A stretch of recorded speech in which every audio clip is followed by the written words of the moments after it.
unfortunately, this fantastic Cooler Master wave case that I had, that I'd been filming the whole video on, the 1000-watt power supply is not going to fit.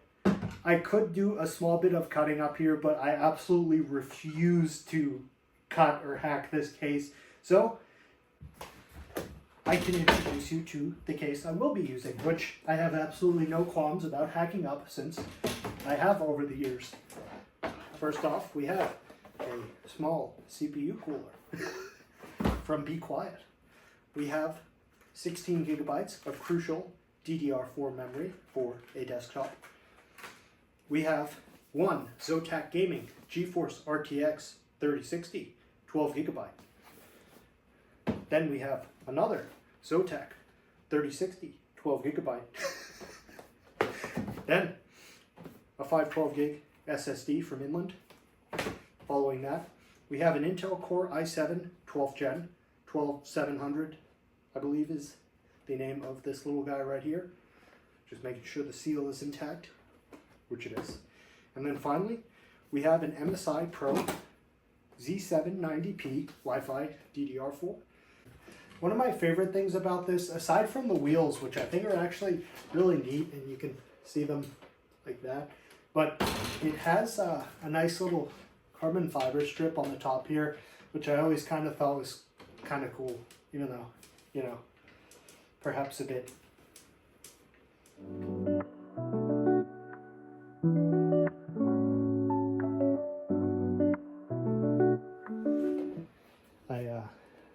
I am thinking that the front of this machine is just going to look something like this, and then perhaps I will mock it up real quick, and we'll see.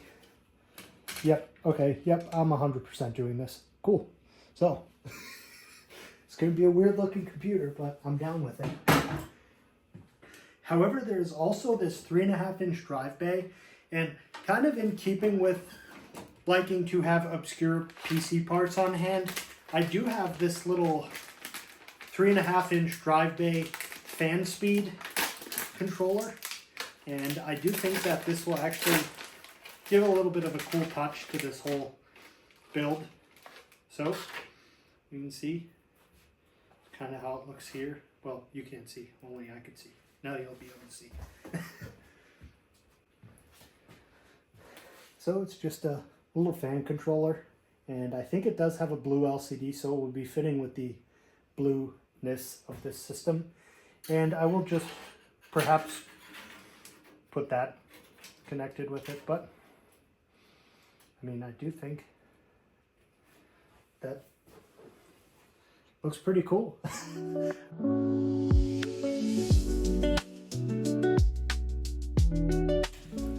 Now that the motherboard is all installed, the next thing I'm going to do is just install CPU cooler, which I have partially right here, and you can see the thermal paste is pre-applied, which always makes things just a bit simpler, I suppose.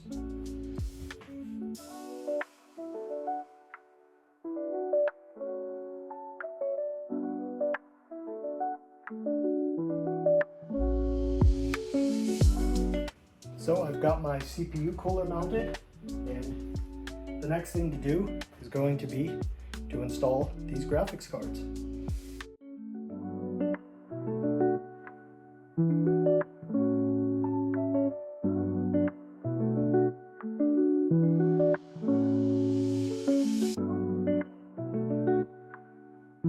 We now have the motherboard, CPU cooler, and both video cards mounted, which is nice progress being made. And you can see the back here, the cards are nice and pretty. So the next thing I'm going to do is remove this and put the power supply in and wire it up, and then pretty much just get the fan situation sorted, and we'll be good to go.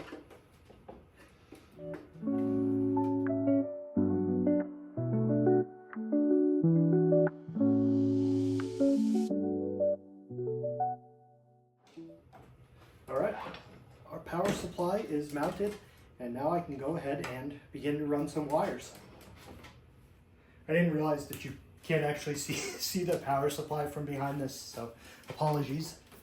But If I hold it right here, you can see it is tucked right there.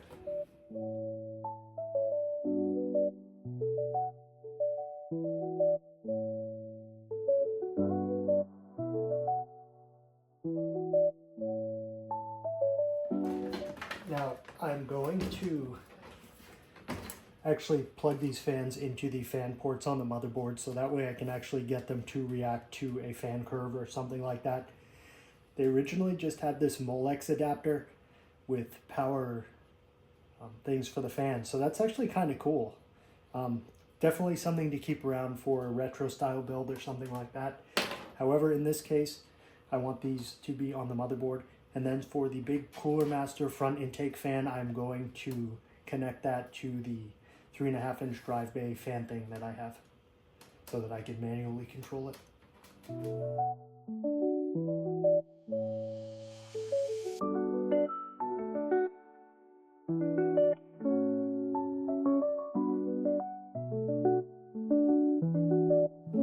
I now have a bit of a design decision to make. I know it's probably dumb to just have this sticking right out like that, but truth be told, I am really a fan of how this all looks kind of put together like this. So I don't know. You'll see in the next shot, I guess. So I'm still deciding if I want to keep that exposed fan, so I'm just going to power it on, and I don't even know what color the LEDs on that are, so please be blue. Yes, they're blue. Okay, I'm keeping it. And all the fans are spinning. They sound good. This will have acceptable airflow. And it turned off. Oh, nope, it's back on. All right, cool. So, and if I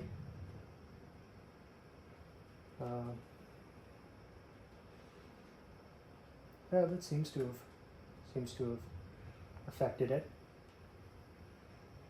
Cool. Oh yeah, you can tell because the lights get more power as well. Interesting. I suppose that is the way that it's wired up. Yeah, I like this. So I'm basically just gonna pop a hard drive in it, clean the wiring up. Oh man, that looks so gaudy. I'm definitely keeping it now. Yep. All right.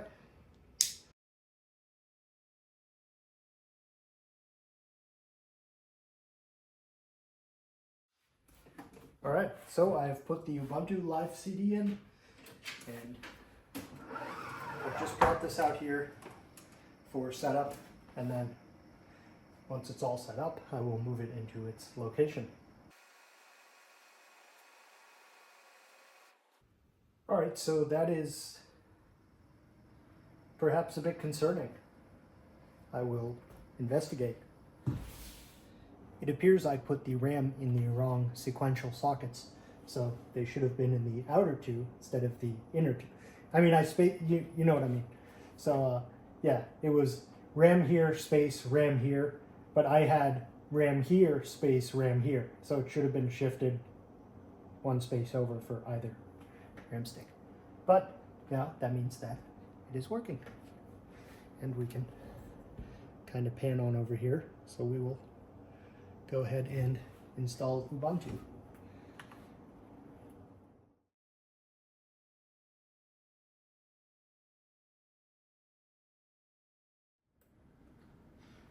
All right, card 0, GeForce 3060, card 1, GeForce 3060. They each have 12.288 available, so that is very good. Next thing I'll do is I'll put OBS on it and just run some benchmarks so I can have them screen recorded rather than bothering to have you try to look at the screen if you want to see this. So I'll do that, and then, yeah. All right, so as we can see, the system is on, and I am running Ollama using the model Llama 3.2 Vision. So I have the card utilization here in the Nvidia SMI control panel, and it is set to update every second. So I'm just gonna message the model and just ask it. Now, obviously, this is a multimodal model, so it is best used with sending it images and things like that, which I am going to do. This computer is actually going to be used to run some Magentic 1 forked repository, so agents, but just to see, so both cards can handle this, and they're not using a ton of power right now, which is nice to see.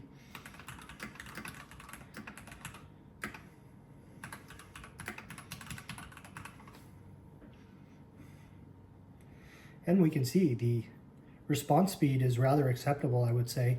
Card temperature is nothing crazy. I'll probably just keep messaging it.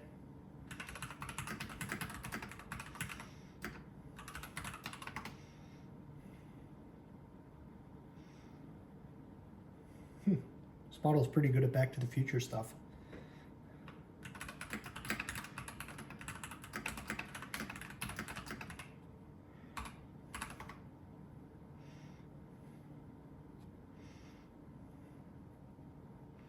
Really not bad. I have to say, these 3060s seem like they can still hold their own. I will try just a different model. So let's go here one more time. Let's see what popular models. I know Qwen 2.5 is pretty popular for people. This one is the Coder model. I wonder if I could run the 14B model. Let's try it, why not?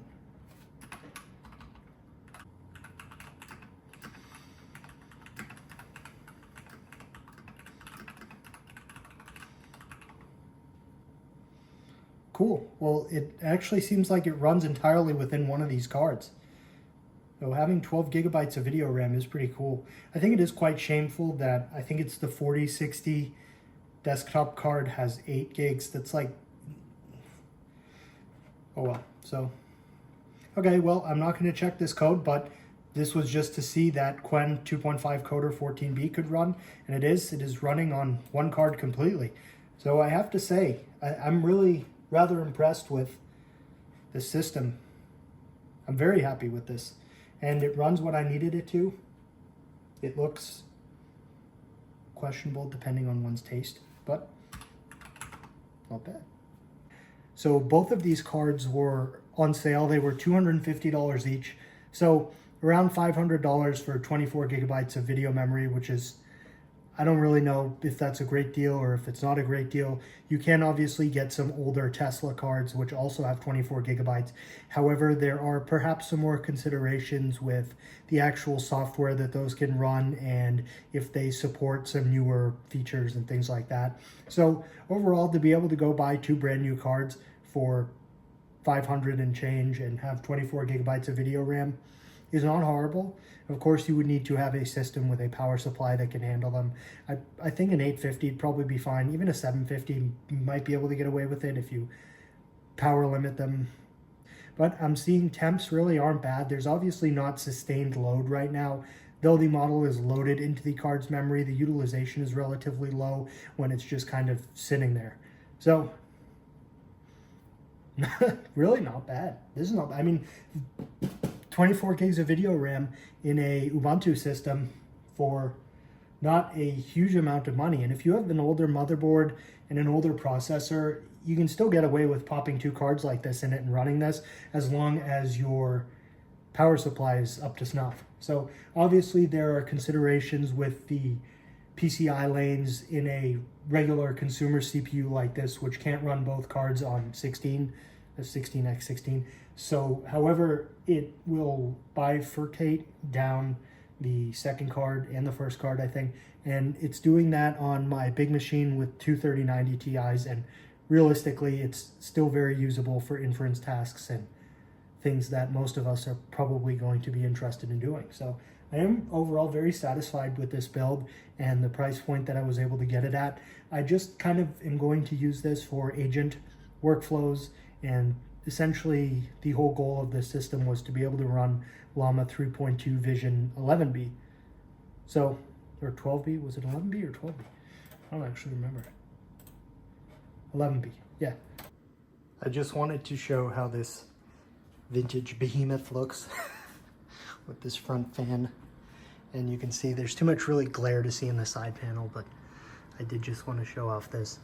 And then of course we have this neat little 3.5-inch drive bay fan controller that is connected directly to that drive bay fan. So it does look pretty cool. It's not going to live here, but I'm satisfied with how it looks.